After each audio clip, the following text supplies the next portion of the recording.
Hey everybody, I've been getting a few requests for an update and I just didn't feel like talking. So I talk all day at work and I just didn't feel like it. Anyways, apologize in advance. I just came from being with a friend out with my horse all day and I, again, smell and no makeup. But so a couple things that I wanted to talk about. First of all, let me just get straight to my stats. So today I'm at 20 weeks post-op, and oops, I did not 3 point. So I have lost 50 pounds total, and I have lost 35 pounds since surgery. This last month, so the kind of like from week 16 to 20, so it's not quite months anymore, but from week 16 to 20, I've lost 3.8 pounds, so roughly a pound a week, which seems to be my average now. But how that worked out was, so I had week 17, I lost 1.5 pounds, 1.6. The next week I lost 2.4, and then the last 2 weeks I haven't lost anything. So it's a little frustrating being in a stall, but whatever. So now to another thing. Okay, so one of the things I want to talk about is everybody's been asking me how I'm doing, and my 2 videos were about my anger issues, and I have to say that has, since just coming to the realization of why I'm angry, that I don't feel heard, and that the anger is eliciting, if not someone actually complying with my request, at least they listen. Like, I'm heard. I get the respect of being heard when I yell. And so once I realize that's what ultimately in this, fucked up emotional brain, right? That's what I'm seeking. I'm seeking the feeling of being heard. Someone stopping and listening to that. I matter enough that someone would stop and listen. So now that I know that, when I don't have like fits of rage anymore, I just have fits of insanity. I can kind of stop myself and say, okay, this is what you know what you're looking for now. You're looking to be heard and respected. So what's a better way of accomplishing that goal? Right now in this moment with this person that you are interacting with. And that has been a big help. I'm not saying I get to it quickly and that some sparks don't fly initially, because they do. But because also another thing is that I'm pretty committed to not taking other people's shit anymore. Honestly, if cussing bothers you, I wouldn't watch my videos, by the way, because I'm probably going to do a whole lot more. Because my new life motto is #fuck you. Like, I'm just done with your shit. I really am. And you don't want to be my friend anymore. You know what? You weren't really my fucking friend anyways when we stop and add up the shit, right? So, and I don't really care who it is. Not that I go around saying it or anything like that. Just, that is something that's just kind of like a Zen moment inside myself of like, you don't have to take these people's shit. Like, I lived my life before as if I had no choice. Like, I didn't have a choice in the matter but to sit there and take their shit. And the truth of the matter is, I have a choice. I don't have to take your shit. I don't need to be a bitch like you, but I don't gotta take your shit either. So, and I will say that I have noticed a change in a couple of people's behavior. And these are people that, it's not like family, not really friends either, but other people, like, I'll just say it, as some people at work, right? I've noticed a shift in their behavior towards me, that they are treating me with more respect for the first time. And I've been there for 11 years. For the first time in 11 years, they are actually respecting me in a completely different way. And it's not people that I've ever yelled at either. It's not like I had one of these, crazy fits of rage with them or even in front of them, but just in my conversations with them and basically saying, like, I'm a new person and I don't take shit. I didn't tell them, like, I'm not going to take your shit anymore, but like, I've been pretty clear that I got better things to do than sit here and eat myself to death because I'm so fucked up from being resentful for the way that people treat me. Anyways, so that's that. Am I better? Yeah, it's a lot better. And I honestly, a new side effect of that is, I don't want to say I was fake before, because I never thought of myself like that. I thought I was really real and I was just being a nice person, right? That's what nice people do. We all have thoughts, emotions, and feelings, but that doesn't mean we should verbalize them. And, but now that I'm this different person, I almost feel like the old me was fake. Not that this is who I really am or who I should be, or because I don't fucking know what I'm gonna end up. I don't know who I'm gonna end up being, but I didn't like her. She just, I want to say this, and I think this is a great quote. It's nice to be nice. It is. Nice people make the world go around, and I don't regret being the nice person that I was before. I love to help people, and I'm very outgoing. I make friends everywhere I go, chit-chatty all over the place, brightening people's days. I'm the office morale booster, all that kind of stuff. And I will never stop being that person. And that's not what I'm suggesting. I'm suggesting the person who takes people's shit, right? Oh, she'll understand. No, I don't understand. Fuck you. How about you understand? How about that? Let's try that for a while. Because being nice is nice. It's nice to be nice until you have a nervous breakdown. It's nice to be nice until you cut 90% of your stomach off because you stuffed down everybody else's shit with food. So, yeah, let's just take that with a grain of salt, right? Something that I've noticed with post-op is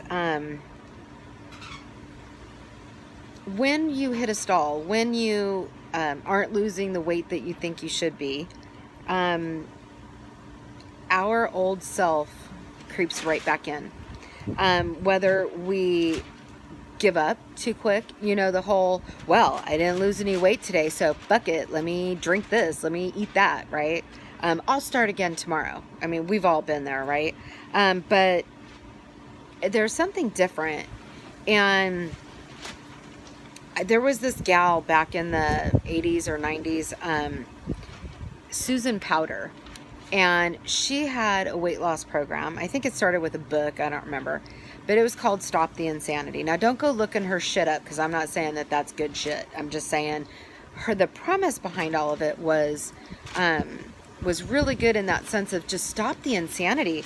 The insanity of the magic pill, the magic diet, the magic exercise, the magic piece of equipment, the magic machine, the magic gadget, the magic food, the magic cream, rubbing it on.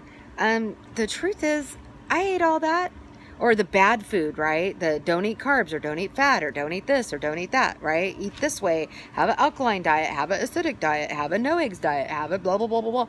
How about being vegan or this and that, right? I ate it all. I've done it all. I ate it all, avoided it all. I've swallowed it. I wrote it. And I avoided all of that shit. And it didn't get me anything. Didn't make me any skinnier in the end. And I might have had some good weight loss short term. Maybe 10, I've lost 50 pounds. I don't even know how many times in my life, maybe 4 or 5 times, but that was all I needed to lose was 50 pounds. Not the near 100 that I needed to lose this time. But all it ever did was get me fatter, and I bought that shit hook, line, and sinker. And that's the insanity. And what I'm seeing is that when this surgery appears, because I want to talk about I don't know if I'm going to get to it today, but I want to talk about perception.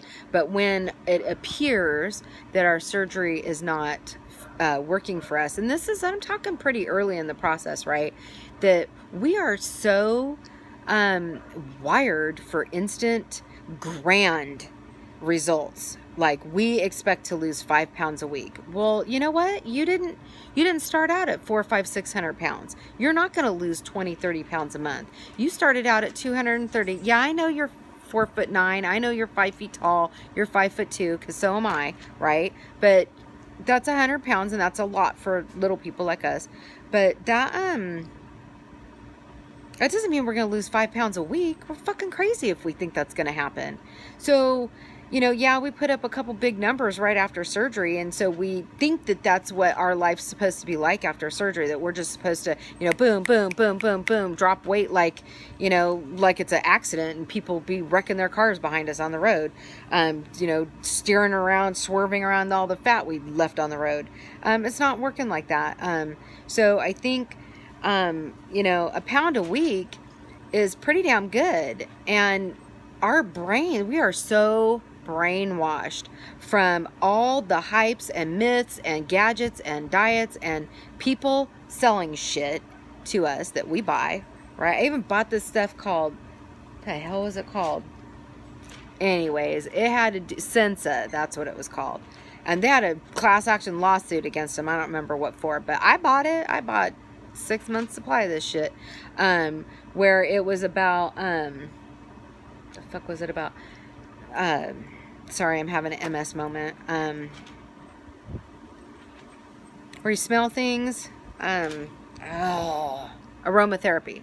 And so there was this scientific evidence of certain aromas, and that you got to change the aroma every month. So you would just sprinkle, you get whatever you want, just sprinkle this stuff on your food, and the aroma will, this hidden aroma that you can't smell, will make you stop eating. I bought that shit too. So, and so the truth of the matter is, I'm watching people, so I'm watching people go back to their same dieting habits. And, you know, yeah, okay, that's better than going to the same eating habits of, you know, being a stress eater or eating when you're bored or saying, fuck it, I'll just eat the donut and do better tomorrow. Yeah, so picking up on a diet is better than that. But there was insanity to, you know, the next great thing of, you know, what's the last thing that went around was that that vinegar, apple cider vinegar. That's some nasty shit. I'm gonna tell you right now, I couldn't gag that down if a gun was pointed to my head. But I've watched people at work do it, right? Because they're gonna get skinny, and I don't know. So the truth of the matter is if we could have done it, if that shit worked, you wouldn't have had surgery. That's the bottom line. If it was going to work long term for you, you would not have ended up having surgery. So why do you think it's all of a sudden going to work for you now? Right? It's a fucking mind game. We think we're on a food journey. It's not about food. It's about this right here. It's about what's inside our head and this quick fix that we're looking for, because we're not satisfied with a pound a week. An almost guaranteed pound a week. Just you follow your diet like you're supposed to. Be a good girl, be a good boy, and it's going to happen. You just need to trust it. There's going to be weeks that we don't lose weight, and if you were following your diet and you were good, just trust your surgery. But here's what's the problem. We know we weren't good. We know we weren't good. You know you had that piece of chocolate. You know you had 4 strips of bacon or whatever the fuck it was, right? Or too many carbs or this and that. You know, instead of the 3 ounces of food we're supposed to eat for a meal, like a 3-ounce cup, right? That size. You know that's what you're supposed to eat, and you know you ate more than that, right? So we are back to trying to find a way to modify our behavior, like that diet, the insane diet. I'm sorry, my cat is... she is right here. All of a sudden wants to be my best friend. That's some sneaky shit. Look at this. Oh, now because the camera's looking, you want to pretend it's not happening? Okay. So So we think that this is a diet game, a food game, exercise game, and it's not. This is a head game. This is all about getting straight right here, getting straight in the head, getting right in the head. Why the hell did you put that in your mouth? Why? And if you don't know why, you better find out why. Maybe you are a food addict. Maybe you're just bored. Maybe you're stress eating. Maybe you're, I've been watching these Dr. V videos on YouTube. He talks about chasing full, right? We're trying to find, we don't stop eating till we feel full. We don't know how to stop before we're like, oh, that was too much, right? So we're chasing fullness. It is a head game. And so we have got to get a hold of that. Miley, you are like, so here she comes. Sorry, we're doing work in our backyard right now. You're sitting on my notes. Okay. Miley, no. Look at this. She wants to help. Help me. You're sitting on my notes. How am I supposed to read with your butt on my paper? Okay. So another thing that I wanted to bring up is about this head game, that surgery it's a tool. That's it. If you think that you're going to have surgery and that you'll never be fat again, you will be. You're going to be the first person to get fat again, because this surgery isn't going to solve all your problems, because your stomach isn't your problem. Your head's your problem. It's on your plate and in your head, but in your head, right? Because what's in your head is what fills your plate. Surgery is just a tool to buy you time to figure this out. That's what it's for. It is to help you figure it out. And so you have this honeymoon phase right after surgery, where you've got a good 6 months to a year, depending on your starting weight. So if you're smaller, that honeymoon phase may only be 6 months, maybe 9, maybe a year. If you're in the upper ranges of a starting weight, 400, 500, 600 or more, your honeymoon phase is roughly maybe a year to 2 years. It's going to last a little longer, just depending. I don't know, but that's just what I've been seeing. And so if you don't get right before your honeymoon's over, because sometimes I feel like, man, I can fuck up every damn day and I'm still gonna lose weight. Because there's been weeks I'm like, how the hell did I lose weight? And then other weeks where I have been so good and I don't lose any weight, and other weeks where I ate like shit, I was bad, and I lost 2 pounds. And I see other people on YouTube who relatively similar to me in starting weight, size, kind of stuff like that, being so good on their diet, so good, and they're not putting up any better numbers than I am. And I'm not saying I'm being really bad, but I could be better. But I'm just saying, like, how,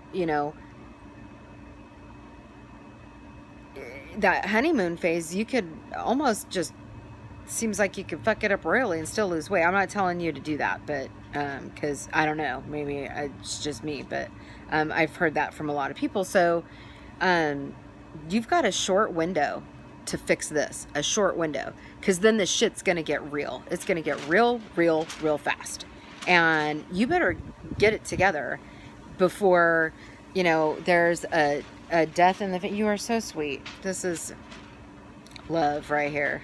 I mean, how can you deny this, right? Oh, I love you too. So we'll just add Miley. This is Miley. Yeah, I know. So are you going to be a YouTube star? Is that how that's going to work out?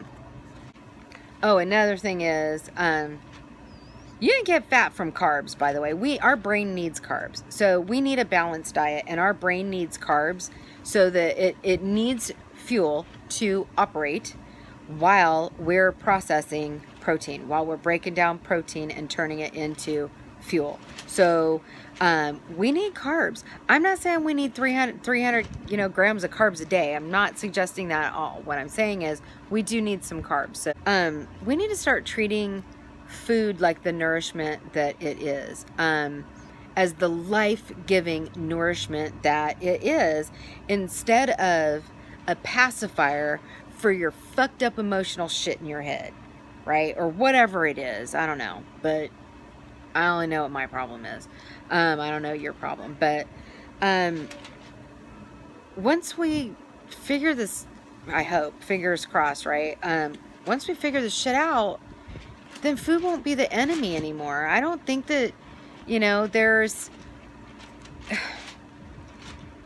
that we should make all carbs bad. I'm trying to get most of my carbs from fruit and veggies, more veggies than fruit, But I allow myself to have, once in a while, a half a cup of honey bunches of oats with a half a cup of silk coconut milk. Relationships are going to change in your life.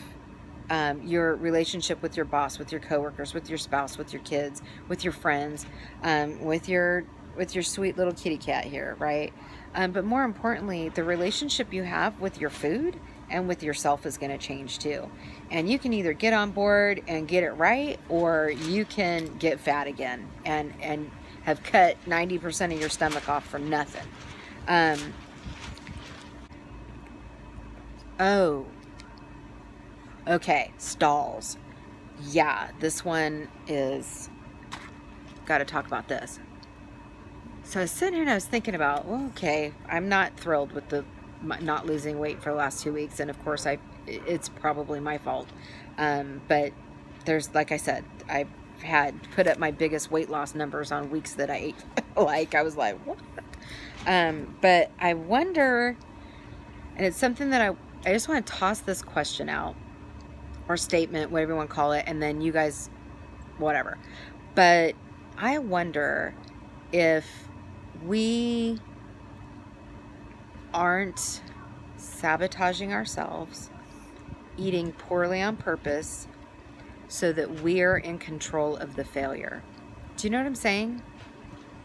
Because, okay, so let's say 7 days in a row, I managed to get in 1,500 calories a day. And of that, it was 125 grams of carbs, right? And I don't know, a whole shit ton of fat, right? Or something.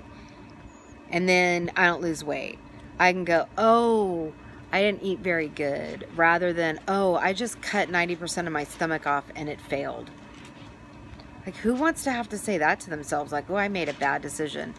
Or, here's even worse, I've done everything right and I'm still not losing weight.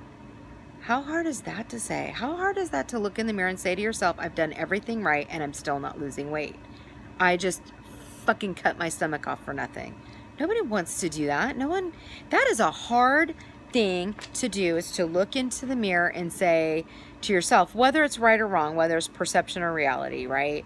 And so if we fuck up and sabotage ourselves, right, by eating very poorly, I love you too, you're just such a lover, then we're in control of this failure, where if we do everything right, we're not in control of what our body does. I'm not in control. If I do everything right and I still don't lose weight, I can't control how my body is going to choose to lose weight and when it's going to choose to lose weight. It hasn't, honestly. So I'm at what? How many weeks now? 20 weeks. So 4.5 months, right? And it's just done some wacky shit. And if I eat badly, then I'm in control of the results. In a dumb, backwards kind of way, but I am. Now I'm in control. And that just brings me to the next topic really quick of, some of us either got overweight or whatever because we have some serious control issues, and we may not be able to control our spouse or our kids or our boss or our job or our customers or whatever, but we sure can control what we put in our mouth, right? And just think about this in life. So the same thing about, so you did everything right and shit still sucks. Well, then what the fuck was I doing playing by that set of rules, right? By being the nice girl, by being the team player, and my life still sucks, and I'm still getting shit on, and I still have no money, and I'm still fat, and my husband still cheated on me, and my kid still yells at me, whatever, right? Nobody wants to look in the mirror and feel like that massive amount of disappointment and frustration that you're playing by all the right rules and you're still losing. And I don't mean weight, right? Losing in life. And so I think that might have been part of why some of us, anyways, may have gained weight, because that's something we can control. We can't control if our husband cheats on us or not, but we can control putting a pizza in our face, or the whole pizza, or the whole pie, or the whole cake, or whatever, right? And so in a world where we feel like we have no control, like we feel powerless, food actually like gave us a sense of power and control, that we could control what we put in our mouth. And then if you were someone who got to a point of disability, now you're controlling other people too, because they're the ones bringing you the food, and then you throw your little fit, and then they bring you the food, but you're in control. You see what I'm saying? And so there's these control issues that I think are behind some things. So I don't know. These are just some ponderings going on in my head. You know, stuff that I've been thinking about and journaling and trying to kind of come to some conclusion. Let me translate that for you. I.e. control issues again, right? Because me just wanting to know why. That's control issues, because I'm trying to control what I know, control what I put in my head, or what my head thinks, or the outcome. Fuck, I don't even know. I'm just rambling now. But so I think that's probably about it. I want to apologize again for here's Miley. This is Miley. We had Zach too, but Zach ran away. This is Miley Cyrus. And also had Zac Efron. Anyway, so, oh my God, Kat, how much hair did you just get on me? Ugh. So I'm gonna apologize again for the splicing, only because it's my pet peeve. I hate it. It's annoying to me. But I'm gonna do it because I think I rambled somewhere in the middle here. Also, I want to again thank everybody for watching my videos. For commenting and contributing to conversation, for questions. I try to get back to everybody. If I've missed a comment or something, I'm sorry. I try, but I do have a full-time job, and I am fighting a new MS symptom. It's not bad, it's just annoying, and I've been generally tired. Just tired. It's a fatigue thing for a couple of weeks, so I think I'm gonna go to the gym here. But anyways, this is you want to say goodbye? Here we go. This is no, over here. And she's sweet. But thank you anyways, everybody. And so keep in touch and keep on watching, because you never know when I might come out with some brilliant, masterful pearls of wisdom equal to Play-Doh or some shit. Sorry, that's not gonna happen. All right, peace out. Bye.